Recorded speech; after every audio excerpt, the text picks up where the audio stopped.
Welcome back, old book. Hello friend, welcome back. आपका स्वागत है आपके अपने ओल्ड बुक कैट चैनल में। और आज इस मैजिक क्लास में हम डिस्कस करने वाले हैं कुछ न्यू कारक को। जैसे कि पहला हमने अपादान कारक को हमने देख लिया है और संप्रेक्षण को भी देख लिया है और आपका अधिकरण को भी देख लिया है। अब हम जो बात करेंगे इसमें एक तो करण की और एक संबंध की। तो इन कारकों को हम देखते हैं किस प्रकार से हम इनको पहचान सकते हैं। तो नेक्स्ट, तो ये सेंटेंस आपके सामने लिया गया है जिसमें कह रहा है कि मैं पेन से लिखता हूँ। ओके, मैं पेन से लिखता हूँ। और इससे पहले मैं बताना चाहूँगा आप लोगों को कि जो करण कारक है उसकी विभक्ति क्या होती है। ठीक है, करण कारक जो है विभक्ति जो होती है इसमें होता है, विभक्ति की बात करूँ तो ये विभक्ति होती है से और के द्वारा। यानी एक तो हो गया से और फिर के द्वारा। ठीक है, ये तो विभक्ति है और इसके द्वारा आप किसको पहचान सकते हैं। यानी विभक्ति चिन्ह जैसे ये से आ जाए के आ जाए तो इनके द्वारा पहचान सकते हैं। लेकिन इसके बाद भी कुछ अलग चीज़ होती है जिनसे आप पहचान सकते हैं। और इसमें क्या होता है, कोई भी चीज़ साधन के रूप में काम कर रही होती है, साधन के रूप में काम कर रही होती है। क्या कर रही होती है, साधन के रूप में। अब किस प्रकार से साधन के रूप में काम कर रही होती है यहाँ हम देख लेते हैं। देखिए, अब मैं यहाँ पर लिख रहा हूँ, जैसे मैंने लिखा है पहला कि मैं पेन से लिखता हूँ। तो मैं लिखता हूँ मतलब अगर मैं बात करूँ मैं लिखता हूँ तो किससे लिख रहा हूँ, पेन से ना। तो पेन जो है यहाँ पर, अगर मैं बात करूँ पेन जो है यहाँ पर वो क्या है, एक साधन है। एक साधन है, अगर ये नहीं होगा तो मैं नहीं लिख पाऊँगा। ठीक है, मैं राइट जो है नहीं कर पाऊँगा। क्लियर है, बहुत सिंपल वे में समझेंगे, किसी भी टेक्निकल में हम नहीं जा रहे हैं ज़्यादा, और जो आपको किसी भी परीक्षा में पहचानने में हेल्प करेगी कम्प्लीटली। तो आपको समझ में आया कि मैंने बोला पेन, मैं पेन से लिखता हूँ। तो पेन क्या है, पेन एक साधन के रूप में काम कर रहा है लिखने के लिए। तो विभक्ति चिन्ह देखो, अब विभक्ति चिन्ह जैसे से है तो यहाँ पर से आया है, किससे, पेन से। तो मैं बात करूँ पेन से आया है तो मतलब ये इससे भी पहचान हो रही है। क्लियर हुआ। तो हम विभक्ति चिन्ह से भी जा सकते हैं और जो मैंने बताया कि एक साधन होगा, साधन होगा उस सेंटेंस में जिसमें करण कारक होगा। ठीक है, तो ये कारण कौन सा है आपका, करण, करण कारक, करण कारक हो गया। क्लियर हो गई बात इतनी आप लोगों को। ठीक है, करण कारक हो गया। अब नेक्स्ट एक और ले लेते हैं जिससे कि आपको और क्लियर हो जाएंगी चीज़ें। नेक्स्ट एक और लेते हैं हम यहाँ पर उदाहरण। मैंने यहाँ लिख दिया नंबर 2, उदाहरण लिख दिया मैंने, राधा चाकू से सब्जी काटती है। क्या, राधा चाकू से सब्जी काटती है। ठीक है, तो राधा चाकू से सब्जी काटती है। तो इसमें अब देखेंगे कि हम दोनों दोनों चीज़ों से देखेंगे। ठीक है, दोनों चीज़ों से देखेंगे। जैसे कि राधा सब्जी काट रही है, लेकिन किससे काट रही है, चाकू से। ठीक है, चाकू से सब्जी काट रही है। तो चाकू जो है यहाँ पर क्या है, एक साधन है, एक साधन है जो कि सब्जी काटने में यूज हो रहा है। और तो यहाँ पर हमने समझ लिया कि ये क्या है, ये क्या है यहाँ पर, करण, करण आपका कारक है, करण कारक हो गया। क्लियर हो गई इतनी बात, क्लियर, करण कारक हो गया। लेकिन अगर मैं विभक्ति चिन्ह से बोलूँगा तो से आ रहा है यहाँ पर, क्या आ रहा है, से आ रहा है। तो से आ रहा है जो कि आपका ये करण कारक हो जाएगा। ठीक है, करण कारक हो जाएगा। बात क्लियर है। नेक्स्ट हम एक और उदाहरण देख लेते हैं। देखिए, मैं एक उदाहरण और लिख रहा हूँ, मतलब कोई भी चीज़ है जिसमें एक साधन के रूप में अगर कोई भी चीज़ है जिससे आप काम कर रहे हैं तो वो आपका करण कारक हो जाएगा। नेक्स्ट हम थर्ड ले लेते हैं और थर्ड में मैं लिखता हूँ, राम ने रावण को बाण से मारा। क्या, राम ने रावण को बाण से मारा। ठीक है, तो राम ने रावण को बाण से मारा, मतलब राम ने क्या करा है, मारा है। किससे मारा है, रावण को मारा है राम ने, लेकिन किससे मारा है, बाण से मारा है। बाण से मारा है, बाण क्या है, दैट इज अ, यहाँ पर क्या है, एक साधन है।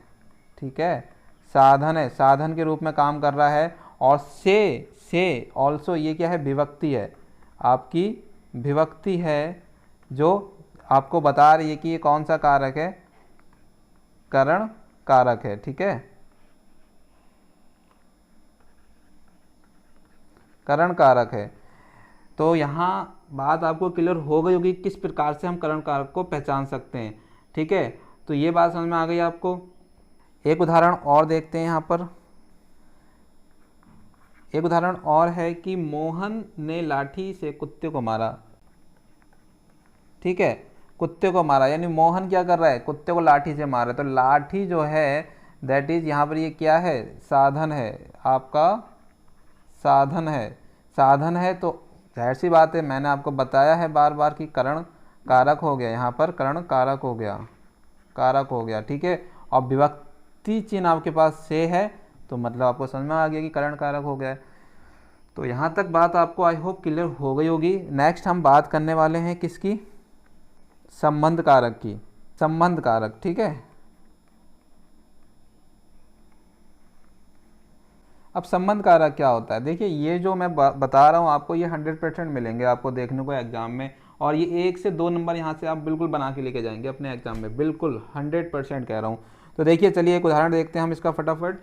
क्या है कि यह मेरा घर है। ठीक है, मैंने बोला यह मेरा घर है। ओके, यह मेरा घर है। तो अब मेरा घर है का मतलब संबंध, यानी ये जो है उसका संबंध बता रहा है कि ये इसका मतलब घर है। ठीक है, क्या है, घर है। तो अब मैं इसकी विभक्ति चिन्ह भी बता दूं। संबंध जो है वो का कि, आप यहाँ पर विभक्ति चिन्ह जरूर देख लें एक बार, क्योंकि विभक्ति चिन्ह से भी आपको पता होना चाहिए। विभक्ति चिन्ह कौन कौन से हो गए, का, की, के, रा, री, रे। ठीक है, ये आपके क्या है, विभक्ति चिन्ह है, और ये आपको ये बताता है किसी भी व्यक्ति का किसी चीज़ से संबंध। ओके, संबंध बताता है, क्या बताता है, संबंध। तो ये मेरा घर है, तो इसमें जो है ये मेरा घर है, तो इसमें मैंने बताया ना आपको क्या है, ये संबंध। तो यहाँ पर इसका जो है संबंध बता रहा है कि ये जो घर किसका है, ये मेरा घर है। तो इस सेंटेंस में ये पता लग रहा है कि ये उसका घर है, या कोई भी व्यक्ति का नाम भी हो सकता है। ओके, क्लियर हो गई बात यहाँ पर। नेक्स्ट आगे बढ़ते हैं हम। तो देखेंगे यहाँ पर मैंने बोल दिया, जैसे मान लीजिए कोई भी नाम ले लीजिए आप, मैंने नाम लिया है पूजा। पूजा के 2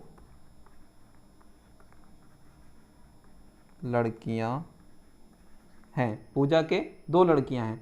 तो अब पूजा के क्या हैं, पूजा के 2 लड़कियाँ हैं। तो पहली चीज़ तो ये देखें आप, जो मैं यहाँ पर बॉक्स में बंद कर रहा हूँ, ये क्या है आपका के, ये विभक्ति चिन्ह है। ठीक है, और किसका विभक्ति चिन्ह है, संबंध कारक का। संबंध कारक का विभक्ति चिन्ह हो गया, प्लस लड़कियां हैं, उसके पूजा का संबंध लड़कियों से बता रहे हैं, तो इसलिए ये क्या हो गया यहाँ पर, संबंध कारक हो गया। क्लियर बात है, संबंध कारक हो गया।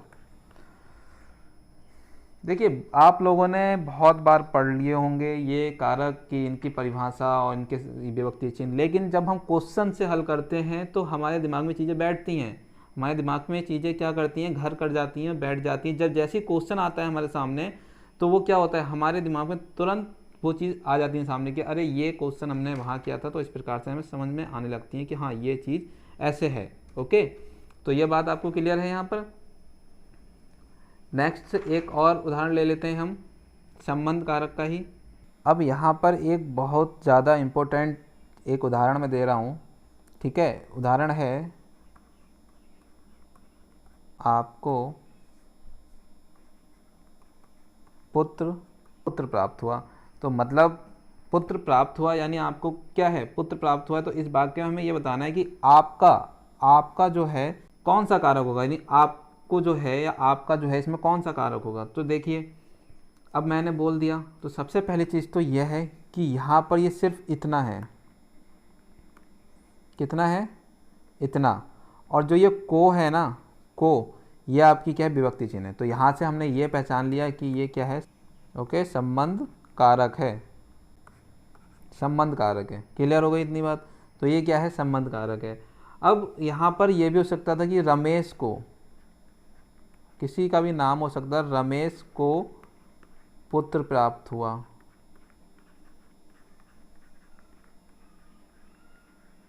बात को समझें आप, ये ना सोचें कि यहाँ पर ये नहीं बताया गया कि इसकी परिभाषा तो आप बचपन से पढ़ते आ रहे हैं, लेकिन हम टेक्निकल में जा रहे हैं कि संबंध कारक क्या है। ठीक है, तो संबंध यानी रमेश को, अब यहाँ देखिए रमेश को, तो अब रमेश को में को अलग हो गया, लेकिन आपको, तो यहाँ पर आप क्या है अपने आप में एक अलग है, लेकिन को उसमें मिक्स हो गया तो आपको। तो यहाँ पर अगर ऐसा सेंटेंस आ जाता है तो आप उसमें कन्फ्यूज नहीं हो। ठीक है, तो रमेश को पुत्र प्राप्त हुआ, तो अब यहाँ पर आप बता देंगे विभक्ति चिन्ह के अनुसार भी बता देंगे, और प्राप्त हुआ यानी उसका संबंध पुत्र से है। क्लियर है, तो यहाँ पर आपको ये चीज़ क्लियर हो जाएगी। तो चलिए, आपको ये वीडियो पसंद आई होगी फ्रेंड्स, और पसंद आई तो लाइक सब्सक्राइब कीजिए ज़्यादा से ज़्यादा। ओके, तो thank you for watching. Thank you for watching my channel and please like, subscribe and share.